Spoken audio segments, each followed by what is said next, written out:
So our guest today is the noted musicologist and historical keyboardist Rebecca Cypess, Associate Professor and Associate Director of the Department of Music at the Mason Gross School of the Arts at Rutgers, the State University of New Jersey.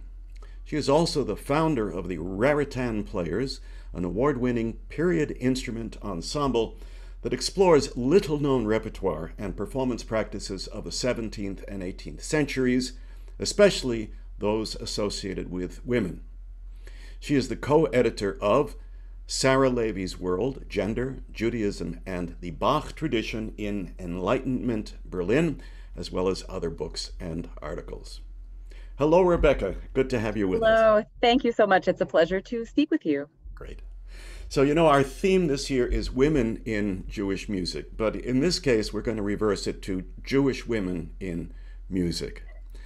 So I know you've done a lot of work in this area, so please tell us about the role that Jewish women played in the musical salons of Germany and Austria more than 2 centuries ago. Sure. As the Enlightenment began, Jews in Prussia and in the Holy Roman Empire began to experience greater integration into secular society. They had greater access, increased access, if not widespread access yet, to secular educations, and especially in cities like Berlin and Vienna, began to integrate themselves into secular learning, secular social scenes, secular cultural practices, and one of those was music. So in Berlin, for example, the figure whom I've worked on the most is Sara Itzik, later Sara Levy, who gained a really remarkable and strong education in music. She and her siblings as well. She studied with Wilhelm Friedemann Bach, who was the eldest son of Johann Sebastian Bach, the famed Baroque composer, where Sebastian had been associated with a very kind of parochial Lutheranism. Friedemann and his brothers lived in an age when the bonds linking music and Lutheranism had started to weaken. And so he became part of this sort of progressive musical circle in Berlin, where he lived for the last 10 years of his life. And during those 10 years, Sara Itzik was the only student whom he's known to have taught. Apparently, he taught her keyboard, and he probably also taught her how to realize figured bass. He may also have taught her how to compose a little bit. We really don't know, because she never signed her name to any compositions, which was consistent with the expectations of wealthy or upper class women in the 18th century Europe-wide. Right, authorship was a very problematic category for women. That's the same with Clara Schumann and Felix Mendelssohn's sister. Sure. Fanny Mendelssohn, who is associated with the Itzik family, as we can discuss a little bit later, encountered similar kind of anxieties of authorship, publication, having her name out there for kind of public scrutiny and display. But Sara hosted a salon in her home, and that was, at least at the beginning, her sort of primary means of participating in musical culture. For our listeners, could you describe what a salon is? Sure. A salon was and is there, because there are some salons that persist today, a social gathering first and foremost, where friends and compatriots of different backgrounds, philosophers, intellectuals, socialites, fashionable people, ambassadors and diplomats would gather together primarily for sociability and conversation. But one of the vehicles for sociability and conversation was the arts, was music, among other arts. So you might enter a salon. You would really only be able to come to a salon because it was in the hostess's home. If you knew her family, had an invitation, or sort of knew someone who could get you in. So it's a kind of semi-private situation. And while you're there, you might have a little bit of tea or drink and food. You might sort of alternate conversation with listening to music or having little readings of scenes from plays. And it was sort of participatory, different salons to different extents. So if you were an amateur musician and had a viola or a flute, you might bring it along or be asked to sit down at the keyboard, right? As ladies were often, sort of trained in keyboard playing above all as an entry into, respectable society and a display of accomplishment. So it was a place where music was not presentational. It wasn't something that I would perform and you would have to sit there quietly and listen with your hands folded. It was much more about musical sociability and sort of bonding with each other over music. So the salons in Berlin, there were at the end of the 18th century a series of salons hosted by Jewish women, and this was really something quite revolutionary.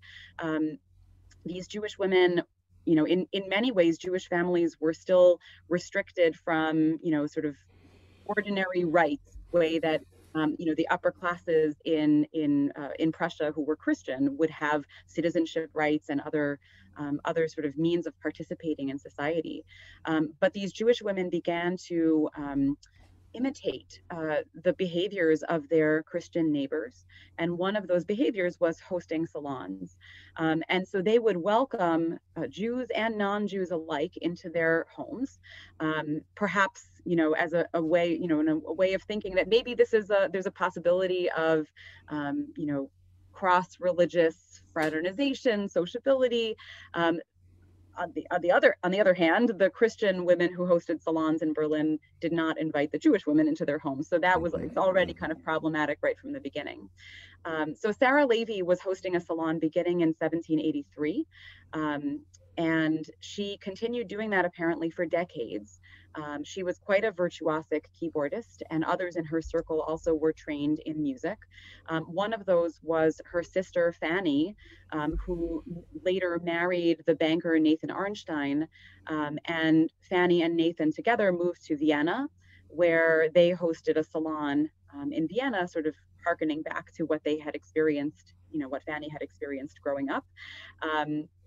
And their salon was active, for example, during the Congress of Vienna, which brought an end to the Napoleonic Wars in 1815. So these practices spread, and especially in Vienna and Berlin, Jewish women were very much part of the social scene, the political scene, and the artistic scene, the musical scene that was centered in musical salons. So this is so interesting. Tell us, first of all, why were the women so important in the establishment of these salons? And then secondly, why Jewish women especially? These are great questions. So the musical salon and salons in general were a social practice really associated with women. And so this is something I've been thinking about since I started contemplating Sara Levy. She has sort of become a starting point for me for a larger study of musical salons across Europe, most of which were not hosted by Jewish women. So we'll come back to that question in just a moment. But the musical salon, I think, was an institution that was uniquely suited to women exerting cultural agency, meaning what avenues were open for women to express their tastes and interests, to express their individuality, show their talents, and maybe even engage in some amount of authorship or co-authorship. They were really, especially upper class women who did most of the salon hosting in the 18th century, they were really restricted from having a sort of place on a public stage. So this is an age where gradually the monarchies across Europe are starting to decline. So there's room for more sort of participation by the aristocracy and by the rising middle classes to kind of take over some of those cultural roles that the palaces of kings and queens and emperors used to sort of have the primary role in. Interesting. So, but were women performing in public at this time? So very few were performing in public. And that's why I think the salon was such an appealing place, an appealing space for women to exert this cultural agency, because it had a little bit of the domestic ethos. It existed in the home, but it was also distinct from the home. It wasn't the same as the space, associated with the woman as mother or woman as wife. So it was a little bit of an in-between space, and precisely because of that, women were able to kind of capitalize on it to express themselves. Now, Sara Levy actually was different in this respect from most salon hostesses or salonières, in that she did wind up performing in public. She did not start doing this until about the year 1806, which was both the year that her husband died and the year that Napoleon's army marched into Berlin. So I'm not exactly sure if either of those events played a role in her decision to start performing in public, but it happened to be in the same year. So there may be some significance there. Did women play in orchestras, or was it just a solo performance in public, that is? In public.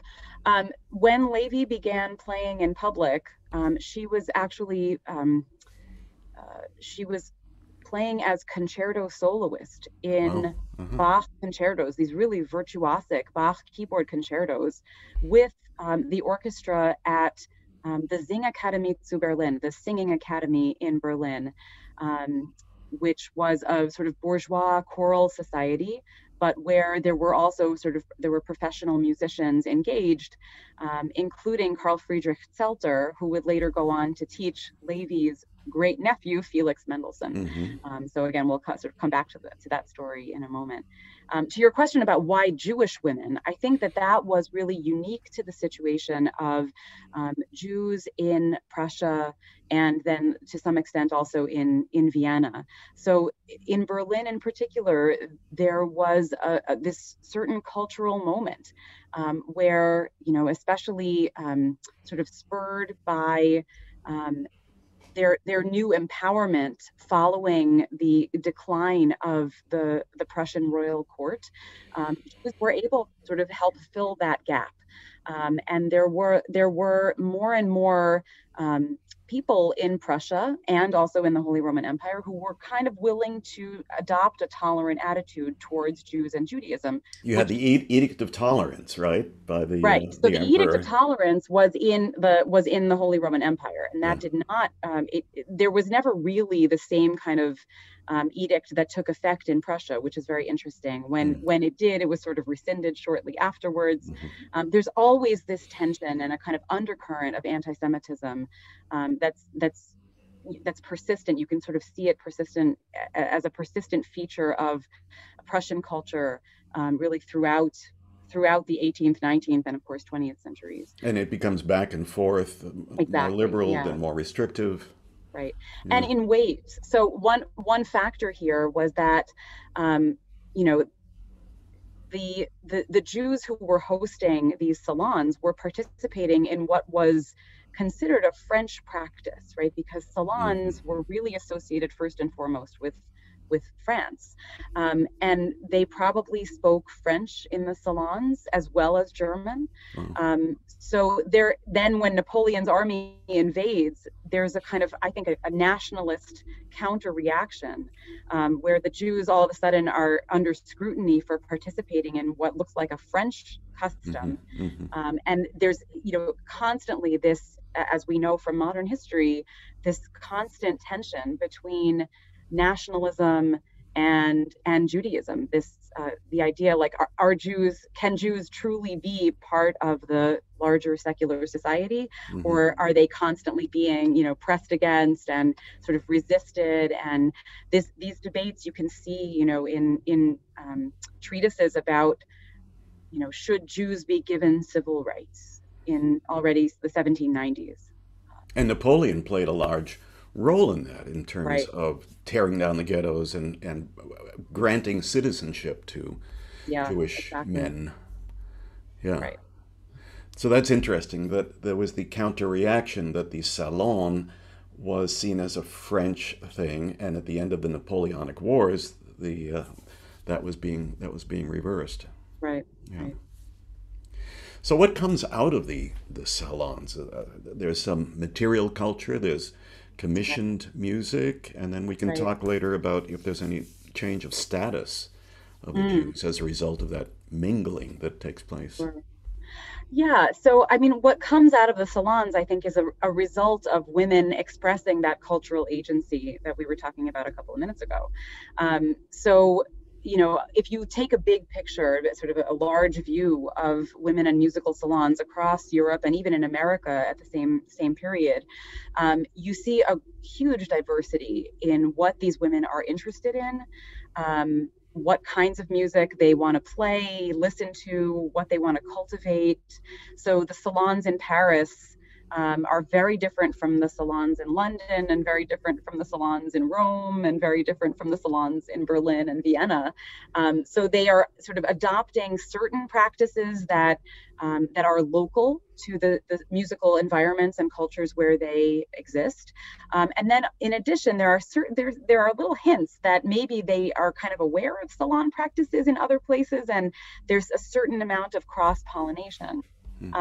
So Sara Levy, for example, is known to have commissioned music from some really important composers. In particular, because of her connection to the Bach family, she is known to have commissioned certain works and thought to have commissioned other works by Carl Philipp Emanuel Bach, who is probably the best known of the Bach sons, the sons of Johann Sebastian Bach. So one of the pieces that is thought to have been commissioned from Philipp Emanuel by Sara Levy is his last composition, his really remarkable concerto for harpsichord and pianoforte together. For harpsichord, pianoforte, and orchestra. And it's a really amazing work, a really wonderful work. Now, the double concerto was something that the Bach family had always been engaged in composing.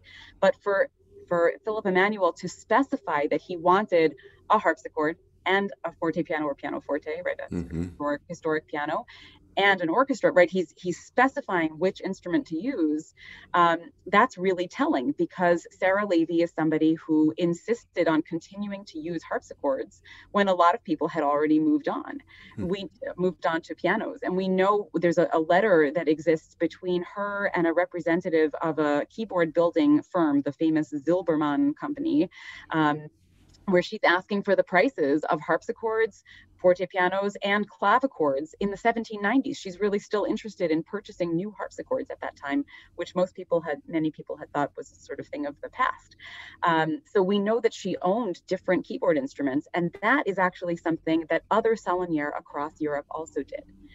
So we know, for example, there's a salonier in Paris named Madame Brion, who was a very close friend of Benjamin Franklin. Totally different situation from Sara Levy, no connection to her at all, but she also played harpsichord fortepiano duets in her salon. Now, women were associated with keyboard instruments. The keyboard was an instrument that was accessible to women. They could look, sort of refined and sit in a modest and comfortable way at the keyboard without contorting their bodies, the way you might have to do if you're holding a violin and you've got to hold your elbow out, or you're playing a wind instrument like a flute or a clarinet, which is, uncouth, not really considered something that women ought to do. So many women sang and many women played keyboard instruments. So to have two keyboard instruments in a salon, if you had the money to do it, it was a way that you could have two women, or sometimes even three women, playing three separate keyboard instruments together.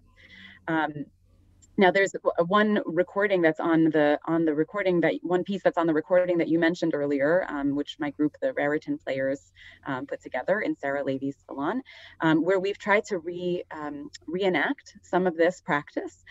So we know from manuscript evidence that Sara Levy and her sisters would play keyboard duets together, not with orchestra, but just two keyboards probably facing each other.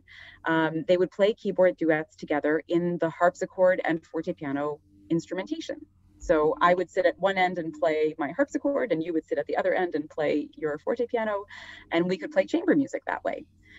So there's this there's a manuscript that's in the collection of Fanny von Arnstein, her sister, who moved to Vienna, where the Bach organ trios are being arranged for two keyboard instruments, a harpsichord and a fortepiano, or two harpsichords, or two fortepianos, and they probably played these together, the sisters. So if you'd like, we could listen to a little excerpt of that if you have time for that. Yes, tell us about the piece that we're going to be listening to. Sure.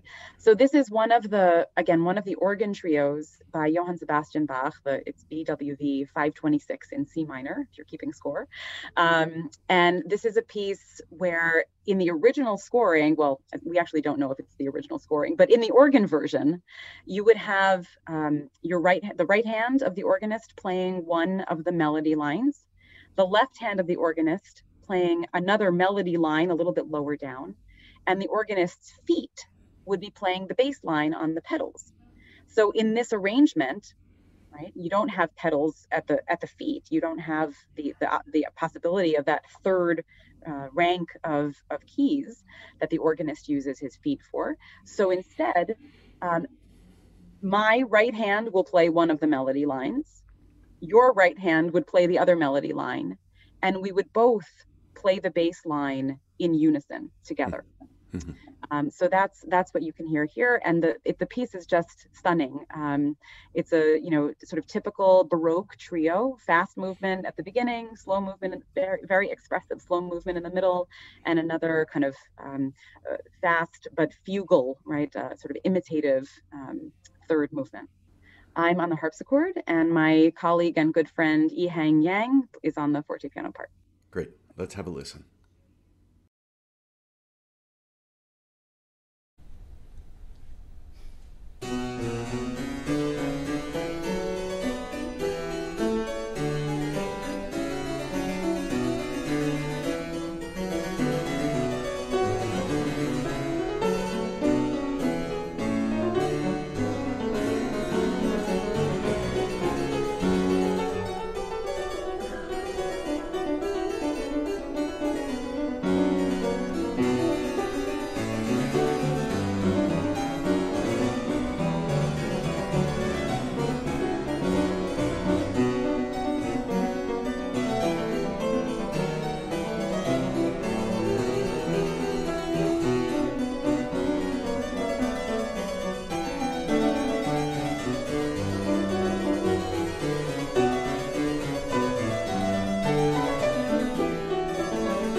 that piece, the organ trio that we just heard, shows Sara Levy reaching back into musical history and finding a way to update earlier music to suit the practices of her salon and to suit her kind of current aesthetic.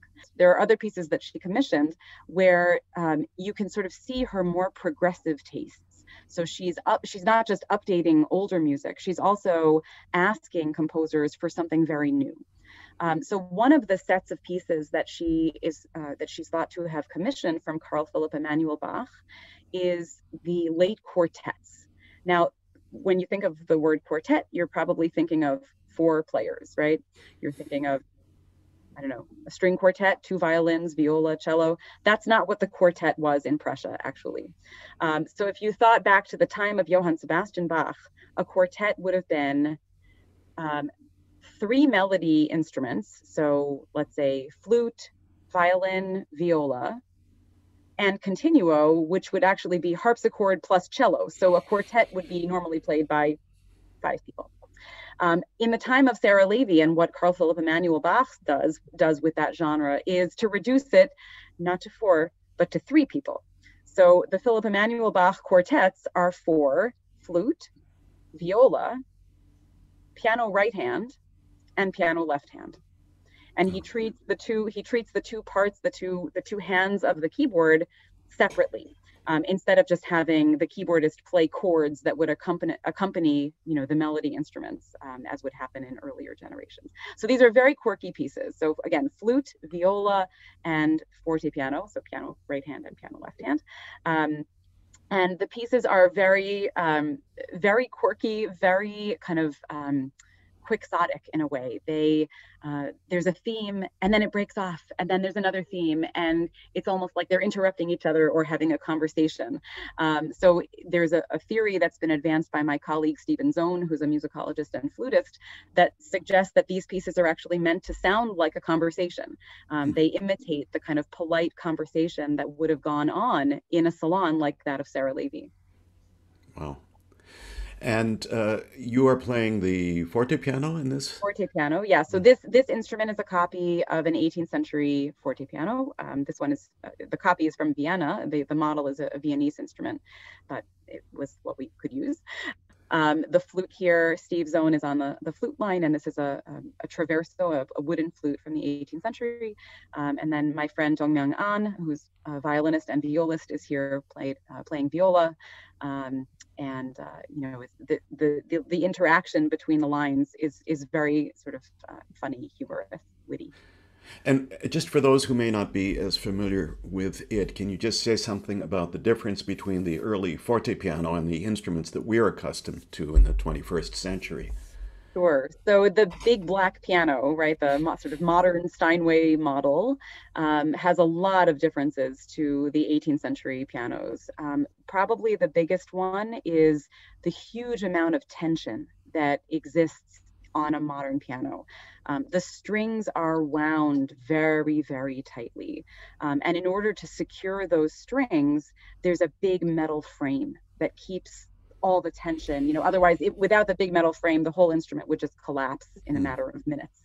And so that allows the instrument to be much louder, and to sort of cut above a big, 19th century style orchestra. It allows single voices to come out above all the rest of the material that even the pianist is playing. The instrument is designed for massive concert halls. The 18th century pianos were not designed for massive concert halls because most concert spaces were not massive. They were much more like the Levy home, which was palatial, don't get me wrong, but it wasn't like the Metropolitan Opera or, Avery Theater Hall.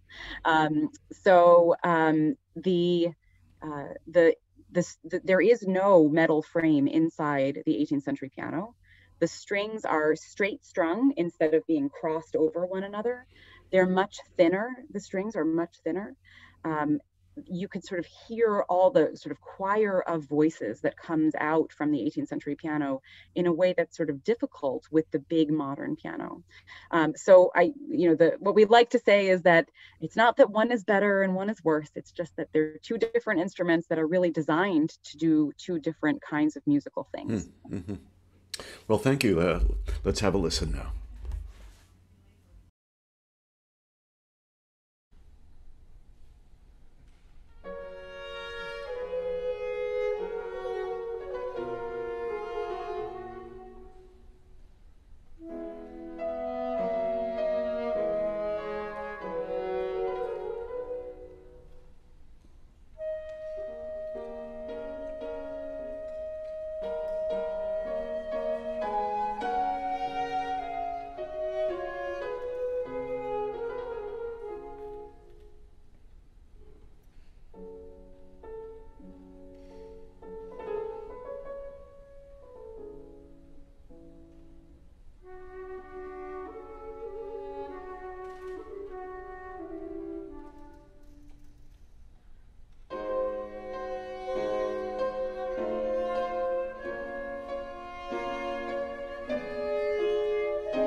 I love the story of Felix Mendelssohn's Jewish grandmother and the roles that she played. Can you say something about that?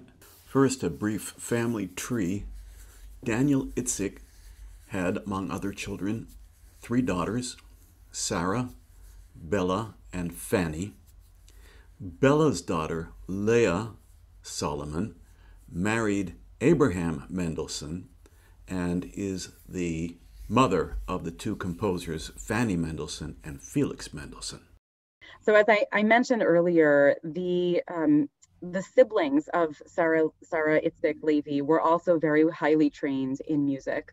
Among those was Fanny von Arnstein, whom we've discussed already. Another was Bella Solomon. Bella Solomon was the mother of Leah Solomon, And Leah Solomon married Abraham Mendelssohn, the son of the philosopher, the great philosopher Moses Mendelssohn. Leah and Abraham Mendelssohn were parents of Felix Mendelssohn and his sister Fanny and other siblings. And it was that generation that converted to Protestantism. Correct. Abraham, sorry, and his wife made the decision that the children needed more opportunities. The children were baptized, and later the parents as well. Correct. Yes, that's right. So Felix Mendelssohn showed great musical talent, and the same Fanny. They made sure that all the children had musical training, and Felix Mendelssohn was training under the tutelage of Carl Friedrich Zelter at the Singakademie, that institution that I mentioned earlier. By the way, Sara Levy's collection of scores, which numbers certainly above 500 that we know of, most of that collection she donated to the Singakademie, so that Felix Mendelssohn, when he was rooting around in the library of the Singakademie, probably encountered his great aunt's music collection, among others. She lived a very, very long life and was still alive into the 1850s. So, it's not like they didn't know each other or anything, but she was already donating, probably in waves, portions of her collection to the Singakademie. Which included a lot of the music of Bach. Exactly. Father and sons, right? Yes. Yeah. Yes, absolutely. Anyway, there's a thought, a possibility that Bella Solomon was responsible for gifting to Felix Mendelssohn a manuscript of Johann Sebastian Bach's St. Matthew Passion. Now, we really are not 100% sure. It's really based on sort of 19th century gossip. That's what that idea comes from. So how reliable is it? It's not entirely clear. But in any case, Felix Mendelssohn's encounter with the St. Matthew Passion of Johann Sebastian Bach would prove transformative, not only in his development, but in musical life in Berlin, in Germany as a whole. So in 1829, Felix Mendelssohn revived in a public performance that was really sort of a hot social item and a very important and widely publicized event, revived the St. Matthew Passion, making it heard for the first time, certainly since Johann Sebastian Bach's death. And so that performance was this sort of major cultural touchstone, something that would spark the Bach revival in Germany throughout the 19th and 20th centuries. And that is in a way why Bach was sort of vaulted to the top of the mountain in terms of fame and the German musical canon in a very public way. And perhaps it was the Jewish grandmother that sparked it could all have that. been. That's Right. the gossip. But there was also that interest in the music of Bach in these salons that we were talking about. Absolutely. Yeah. Even before it hit the mainstream. Yes. And actually, there's evidence that the Jewish families, and maybe the Jewish women in particular, took a lot of pride in their association with Bach. So one of the essays in the book that you mentioned, Sara Levy's World, is by my colleague Yael Sella, where she talks about the reaction of the younger salonier, Rachel Varnhagen, very famous author of the generation, just after Sara Levy. Rachel Varnhagen attended the performance of the St. Matthew Passion and recorded her reactions to it in her diary. One of the things that Varnhagen says is, we were there already. We already had, all of us back in that older time, we all played Bach's music. This was our cultural heritage. And there's a kind of sense of ownership over it, which is very interesting. And also a sense that we were there first, and real pride in the association with the Bach family, but also a kind of standoffishness from the sort of public Bach craze that would be ignited following this revival of the Matthew Passion. Very interesting. This has been a great conversation. Well, thank you very much. It's been great to talk to you.